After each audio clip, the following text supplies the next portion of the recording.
Naghihingalo pa yung daga. Oh. Ay, naku. Itong mother nila, dinalhan sila ng ano.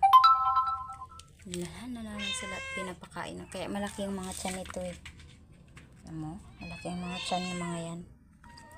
Nawawala nga yung isang kapatid nila kagabi pa. Kaninang umaga pag gising ko, hindi ko na sila hindi ko na mahanap yung isa. Itong mama talaga na to, hindi ko maintindihan kung kapag kunin ko naman yung daga.